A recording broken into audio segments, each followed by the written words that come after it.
In the last season, Rudius was diagnosed with stage 4 erectile dysfunction after Ares left him butt naked in the cold.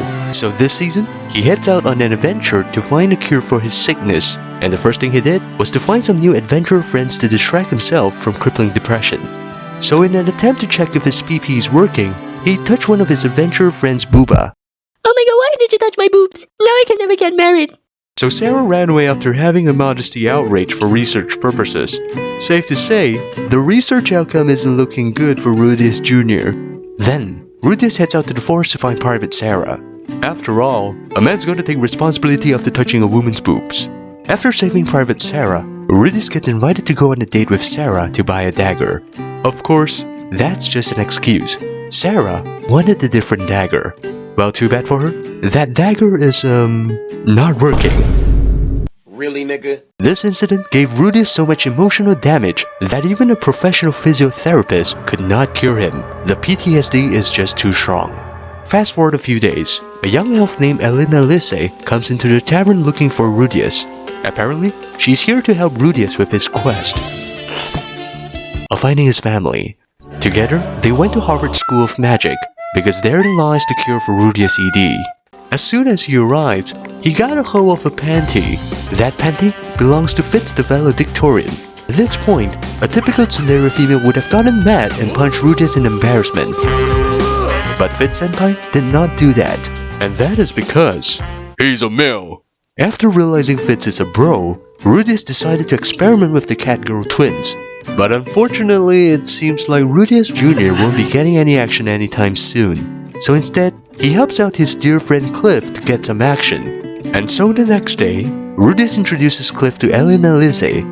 Hi Elle, this is Cliff. And Cliff, this is Elle. Wait, Rudius, I'm not ready for this. You two be good friends, alright? Who is this? I'll leave it to you two. What? Just to get pregnant. No, Rudius, wait! Hi, I'm Hart. I'm Cliff. Did you just... Upon hearing Cliff's romantic confession, Elena Lisse immediately jumps on Cliff's gun. There's a 69% chance they exchange bodily fluids later that night. After completing his side quest to deliver sausage to the lonely blonde elf, Rudius is stopped by a demon king named Badigadi for a duel. The winner gets everyone's panties, including Fitz Senpai's.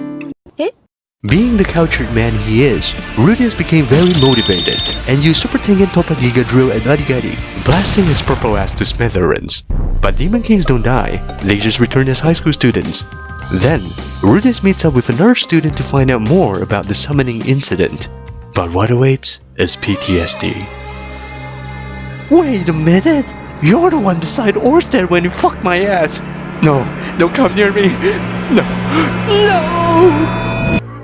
Once Rudius has woken up, the girl reveals that she's also a victim of Truckun 2. Thanks to her getting isekai, half of the population got sent to the Shadow Realm.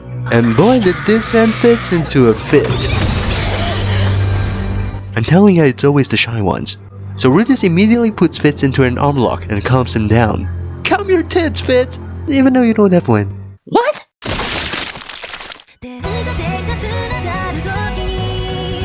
This is a very crucial moment for Rudius as he realizes three important things.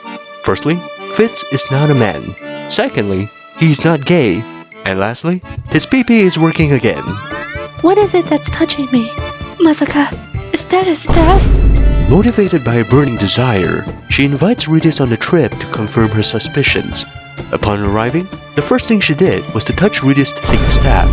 And boy was she baffled by the sheer girth. However, it was different from the staff she felt earlier. Then, she used her 200 IQ to cast a rain spell to make Rudius wet, forcing both of them to take shelter in the nearby cave. Now, it's time for phase 2 of the plan, where Fitz used her 400 IQ to keep her wet clothes on and try to commit suicide, forcing Rudius to undress her, truly regarded. After the two bare themselves naked, they finally see each other's staffs. Still, a better love story than Twilight.